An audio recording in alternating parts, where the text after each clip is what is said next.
चांडोली बुद्रुक तालुका आंबेगाव येथील मावकर मळ्यात बिबट्याने शेळीच्या गोठ्याचे तारेचे कंपाऊंड उचकटून आतमध्ये प्रवेश करत पूर्ण वाढ झालेल्या गाभण शेळीची शिकार केली असल्याची घटना दिनांक 12 जुलै रोजी रात्री 1:30 वाजताच्या दरम्यान घडली आहे। या घटनेमुळे परिसरात भीतीचे वातावरण पसरले असून या परिसरात पिंजरा लावावा अशी मागणी होत आहे। याबाबत सविस्तर माहिती अशी की चांडोली बुद्रुक येथील मावकर मळ्यात श्रीमती भीमाबाई गीताराम मावकर या राहत असून त्यांचा शेळीचा छोटासा गोठा आहे। शेळ्या पाळून ते आपल्या कुटुंबाचा उदरनिर्वाह करतात। त्यांच्याकडे गोठ्यात 4 ते 5 शेळ्या असून नेहमीप्रमाणे त्यांनी आपल्या गोठ्यात शेळ्या बांधल्या असतात। दिनांक 12 जुलै रोजी रात्री 1 ते 1:30 वाजल्याच्या सुमारास बिबट्याने त्यांच्या गोठ्याला असलेल्या तारेच्या जाळीचे कंपाऊंड उचकटून आतमध्ये प्रवेश करत पूर्ण वाढ झालेली गाभण शेळीची शिकार केली आहे। यात भीमाबाई मावकर यांचे अंदाजे 20 ते 25 हजार रुपयांचे नुकसान झाले आहे। दरम्यान या अगोदरही या ठिकाणी असलेले शेतकरी कैलास मावकर यांच्या पाळीव कुत्र्यावर बिबट्याने हल्ला केल्याची घटना घडली असून रात्री 8 नंतर मळ्यात अनेक शेतकऱ्यांना बिबट्याचे दर्शन होत आहे।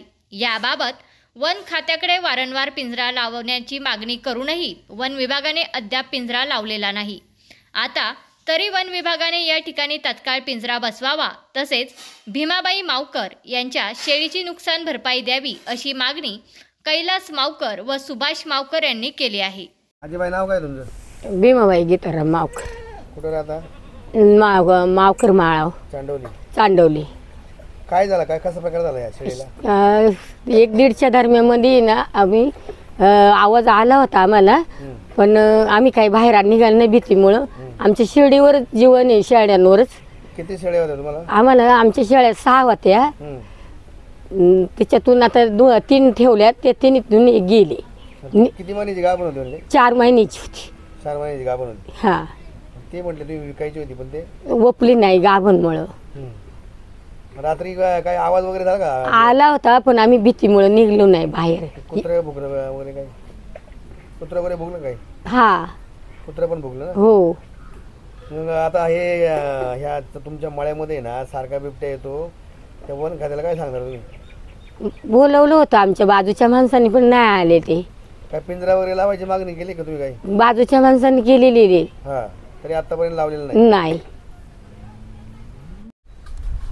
कैलास सेठ, काय प्रकार आहे? किती दिवसापासून तुमच्या एक 10-12 दिवस झाले इथं बिबट्याने एक उच्छादच मांडलेला आहे एक प्रकारचा। रात्री 8 वाजल्यापासून त्याचं दर्शन घडत चालले। पाठीमागच्या 10-12 दिवसात रात्री 8 वाजता तिथं सुभाष मावकरच्या घरा पाठीमागं नारळ झाडाखाली त्यांच्या पत्नीने पाहिला। नंतर आम्ही आरडाओरडा करून त्याला पळून लावलं। त्याच दिवशी रात्री 11 वाजता परत तो आला होता। नंतर पाटे त्याने माझ्या स्वतःच्या पाळीव कुत्र्यावर देखील हल्ला केलेला होता। आम्ही फॉरेस्टवाल्यांना, अधिकाऱ्यांना, कर्मचाऱ्यांना सर्वांना बोलवलं होतं। त्यांना सांगितलं पण होतं का तुम्ही इथं पिंजरा लावा, ते लावतो म्हटलं, पण त्यांनी काय अजून काय अद्याप कारवाई नाही केली। त्यांनी जर ती कारवाई केली असती तर कदाचित या महिलेची शेळी वाचली असती, परंतु त्यांच्या हलगर्जेपणामुळे आज त्या महिलेच्या जीवनावर मोठा दुःखाचा डोंगर कोसळलेला आहे। त्यांना काय उत्पन्न साधन नाही? नाही, त्यांना काय उत्पन्न साधन नाही आहे। त्यांचं सगळं जीवन आहे शेळ्यांनंच आहे।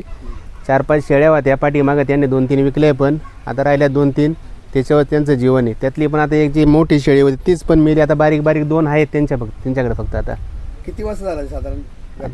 रात्रीचा 1-1:30 वाजता आम्ही पण कुत्री भुकल्याचा आवाज ऐकला, पण भीतीमुळे काय कोणी घराच्या बाहेर निघत नाही। अचानक घराच्या बाहेर निघालं तो बिबट्या कुठं असेल कुठं नाही याची काही नसती, त्याच्यामुळे काही आम्ही काय रात्रीच्या घराच्या बाहेर शक्यतो निघत नाही। पिंजरा लावायची तुम्ही काही अर्ज वगैरे केला होता? अर्ज नाही, आम्ही प्रत्यक्ष फोनवर बोलून त्यांना मागणी केली होती। ते इथं अधिकारी आले होते, ते सांगूनही गेले की आम्ही लावू पिंजरा म्हणून, पण त्यांनी काय लावलंच नाही अजून। पिंजरा लावला आता काय सरकारकडे मागणी काय? सरकारकडे मागणी त्यांनी तर पिंजरा लावलाच पाहिजे, पण दुसरी गोष्ट ह्या महिलेकडे त्यांनी वेळेत लक्ष देऊन तिच्या जे उपजीविकेचे साधन आहे तेच गेले। आता तिला जास्तीत जास्त मदत कशी मिळेल ही वन खात्याने तिला मिळून द्यावी, ही एवढीच विनंती। तुमचा फ्लॅट, घर, बंगला, व्यापारी गाडे, दुकान, जागा, शेतजमीन, प्लॉट्स विकायचे आहेत का? विकायचे असतील तर आजच आमच्याशी संपर्क साधा। स्थावर मालमत्ता खरेदी विक्रीसाठी आंबेगाव तालुक्यातील विश्वसनीय नाव म्हणजे सीता प्रॉपर्टीज। आमची वैशिष्ट्ये: जलद व्यवहार, तुमच्या प्रॉपर्टीजची योग्य किंमत, मालक व ग्राहक यांच्यात समोरासमोर पारदर्शक व्यवहार। आमचा संपर्क 79 72 82 24 33 व 80 10 25 09 54.